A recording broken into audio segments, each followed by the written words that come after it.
বিয়ের চাইতে ভালো কাজ পৃথিবীতে হতে পারে না। বিয়ে করলে রিজিক খুলে যায়, কপাল খুলে যায়। ওয়াদাটা কার? কার? কাজী নজরুল ইসলাম অল্প বয়সে বিয়ে করেছেন। আমাদের স্বাধীনতার স্থপতি এদেশের মহান নেতা বঙ্গবন্ধু শেখ মুজিবুর রহমান অল্প বয়সে বিয়ে করেছেন। মহাত্মা গান্ধী অল্প বয়সে, সব বড় বড় নেতারা অল্প বয়সে বিয়ে করেছেন। কিন্তু তারা যে সফল হয়েছে, কোনো সমস্যা হয়েছে? কথা কয় না। আমাদের স্বাধীনতার স্থপতি বঙ্গবন্ধু শেখ মুজিবুর রহমান, উনি সফল না ব্যর্থ? চিল্লায় বলে সফল। তো উনি যে কম বয়সে বিয়ে করে সফল হয়েছে, এই বিয়ে ওনার কোনো বাধা দিছে?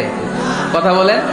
ঝামেলাটা হইলো ওনারা কম বয়সে বিয়ে করে সফল হয়েছেন, আর আমরা সফল হয়ে তারপরে বিয়ের পিড়িতে বসতে চাই, ঠিক কিনা?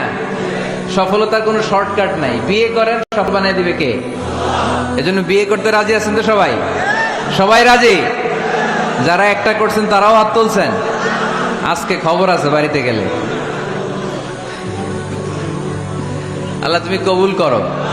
এজন্য বিশ্বনবী সব সময় বলতেন ফাস্তাউসু বিন্নিসাই খায়রা, নারীদের সাথে ভালো আচরণ করো, কোমল আচরণ করো। নারীরা হচ্ছে কাচের গ্লাসের মতো। কাচের গ্লাস আস্তে করে ধরতে হয়, আস্তে করে রাখতে হয়, আস্তে করে মুছতে হয়। এটা নিয়ে জোর জবরদস্তি করলে এটা ভেঙে যায়, ঠিক কিনা? এজন্য নারীদের সাথে কোমল আচরণ করবেন, ভালোবাসার কথা বলবেন, আপনার স্ত্রীর কাছে আপনার ভালোবাসা প্রকাশ করবেন প্রাণ উজাড় করে। পারবেন? সবাই পারবেন তো? ওই যে ইয়াং ছেলেপেলেরা বিয়েই করে নাই, কয় জি পারমু, মানে আগে থেকেই রেডি। মাশাআল্লাহ, আল্লাহ তুমি কবুল করো। এই গার্লফ্রেন্ড বয়ফ্রেন্ড, এই পরকিয়া, এই বিবাহ বহির্ভূত কোনো সম্পর্কের সাথে আমরা নাই, ঠিক কিনা? আমরা বিয়ের মাধ্যমে পবিত্র বন্ধন নিয়ে জান্নাতে যেতে চাই, কারণ বিয়ের বন্ধনটা এটা জান্নাতি বন্ধন। আল্লাহ তাআলা সাইয়েদনা আদম আলাইহিস সালামকে বললেন, তুমি ইয়া আদম উসকুন আনতা ওয়া যাওজুকাল জান্নাহ, তুমি আর তোমার বউ মিলে জান্নাতে থাকো। তার মানে তাদের বিয়ে হয়েছিল জান্নাতে, আর বিয়ের সম্পর্কটা জান্নাতি সম্পর্ক। আলহামদুলিল্লাহ পড়েন। বিয়ের পরিস্থিতি, প্রিপারেশন এগুলোরে সহজ করে দিবেন, বিয়েকে কঠিন করবেন না। আল্লাহর দোহাই লাগে, যে সমাজে বিয়ে করা কঠিন ওই সমাজে জিনা করা সহজ, আর যেই সমাজে বিয়ে করা সহজ ওই সমাজে জিনা করা কঠিন, ঠিক কিনা? আপনি বাংলাদেশের উদাহরণে আসেন। বাংলাদেশে বিয়ে করা সহজ না কঠিন? কঠিন। 8 লক্ষ টাকা মোহরানা দেয়া লাগবে। এত টাকা পামু কই? কথা বলেন। কিন্তু পরকিয়া করা সহজ। অবৈধ সম্পর্ক বিল্ড আপ করা, গার্লফ্রেন্ড বয়ফ্রেন্ড সম্পর্ক রাখা, বান্ধবীরে বাদাম খাওয়ালে আপনার সাথে চলে আসবে, ঠিক কিনা? তার মানে অল্প পয়সায় এই হারাম সম্পর্কগুলোকে অর্জন করা যায়। আর বিয়ে করতে চাইলে বাবা বলে আগে নিজের পায়ে দাঁড়া। তো এতদিন কার পায়ে দাঁড়াইছে? কথা কি বুঝতে পারতেছেন? এজন্য কিশোরগঞ্জের ছেলের বাপ মেয়ের বাপ যারা আসছেন, বিয়েটারে সহজ করে দেন, সহজ করে দেন। এই উঠতি বয়সের যুবক যুবতী, কিশোর কিশোরী, তাদের যৌবনের তাড়নায় যে পাপগুলো করে তার একটা পার্সেন্টেজ গুনাহ আপনার বাবা হিসেবে আপনার আমল নামাতেও আছে না নাই? এজন্য খবরদার, বিয়েটারে সহজ করে দিবেন। আমি যদি কোনো দিন পথ ভুলে যাই, হাত ছানি দিয়ে কাছে নিও, মমতার বন্ধনে আমায় বেঁধে সব ভুল ক্ষমা করে দিও। আমি যদি কোনো দিন পথ ভুলে যাই, হাত ছানি দিয়ে কাছে নিও, মমতার বন্ধনে আমায় বেঁধে সব ভুল ক্ষমা করে দিও। পড়েন আমিন। আমরা সিরাতুল মুস্তাকিমের পথে চলতে চাই কি চাই না? এজন্য আমরা প্রতিদিন বলি ইহদিনাস সিরাতাল মুস্তাকিম। সবাই পড়েন ইহদিনাস সিরাতাল মুস্তাকিম। ও আল্লাহ, show us the right path, show us the correct path. তো আল্লাহ তাআলা এই সূরার 133 নম্বর আয়াতে আমাদেরকে পথ দেখিয়েছেন। পথ দুইটা, জোরে বলতে হবে কয়টা? একটা গিয়েছে ডান দিকে, আর একটা গিয়েছে, আওয়াজ করে বলেন, একটা গিয়েছে আরেকটা।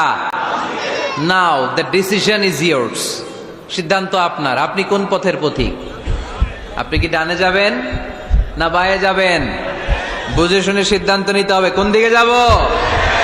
ডানে আছে ক্ষমা আর জান্নাত, ডানে কি আছে?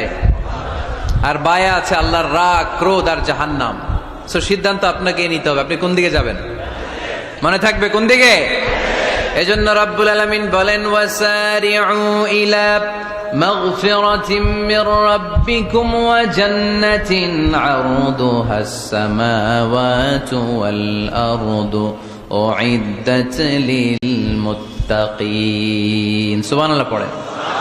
ওয়াসারিউ ইলা মাগফিরাতিম মির রাব্বিকুম, ছোট ধাবিত হও, প্রতিযোগিতা করো রব্বে কারিমের দরবারে, ক্ষমা প্রাপ্তদের খাতায় নাম তুলো, ক্ষমার জন্য প্রতিযোগিতা করো আর জান্নাত লাভের প্রতিযোগিতা করো। আদেশটা কার? আমরাও ছুটি, আমরাও প্রতিযোগিতা করি, দুনিয়া কামনের প্রতিযোগিতা, ঠিক কিনা? কেমন করে পৃথিবীতে ভালো থাকা যায়, কেমন করে অন্যের মেরে নিজের জায়গা জমি বাড়ানো যায়, কেমন করে দুর্বলের উপর অত্যাচার করে সমাজে সবল হওয়া যায়, কেমন করে প্রতিযোগিতার লড়াইয়ে ক্ষমতার দাপট দেখানো যায়, এগুলোর প্রতিযোগিতা। কেমন করে পেঁয়াজের দাম বাড়িয়ে দিয়ে খেটে খাওয়া মেহনতি মানুষের কষ্ট বাড়ানো যায়, কেমন করে দেশের সাধারণ জনগণের মধ্যে গুজব ছড়িয়ে দেয়া যায়, এগুলোর প্রতিযোগিতা, যাতে মানুষের কষ্ট হয়, যাতে আল্লাহ লানত তার উপর আসে। কিন্তু মুমিনরা কখনো এ ধরনের প্রতিযোগিতায় নামতে পারে। মুমিনরা যাবে ডানে না বায়ে? সবাই বলেন। ডানে আছে ক্ষমা আর জান্নাত। ডানে আছে কি? আর উত্তর দিতে হবে আমার প্রশ্নের। ডানে আছে কি? আর দুইটা জিনিস আছে। এক নম্বরে ক্ষমা, দুই নম্বরে আওয়াজ করে বলেন, এক নম্বরে, দুই নম্বরে। এই দুইটা আমরা চাই কি চাই না? আল্লাহ বললেন, সারিউ ইলা মাগফিরাতিম মির রাব্বিকুম, রবের পক্ষ থেকে ক্ষমার দিকে ছোট, ওয়া জান্নাতিন, আর এমন জান্নাতের দিকে ছোট, আরদুহাস সামাওয়াতু ওয়াল আরদ, যে জান্নাত আকাশ জমিন বিস্তৃত। আল্লাহ রাসূল সাল্লাল্লাহু আলাইহি ওয়াসাল্লাম বললেন, ইন্না মিসরাঈন মিন মাসারি'আল জান্নাহ মা বাইনা মাক্কা ওয়া হাজার। সৌদি আরবের মক্কা শহর থেকে বাহরাইন দেশের হাজার শহর যত দূর, জান্নাতের এক একটা দরজার অর্ধেক তত দূর।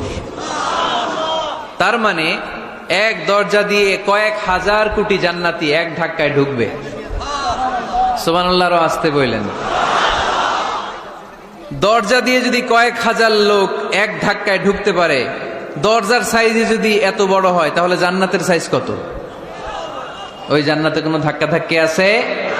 এজন্য আল্লাহ বললেন, ওয়াসারিউ ইলা মাগফিরাতিম মির রাব্বিকুম ওয়া জান্নাতিন আরদুহাস সামাওয়াতু ওয়াল আরদ উইদ্দাত লিল মুত্তাকিন।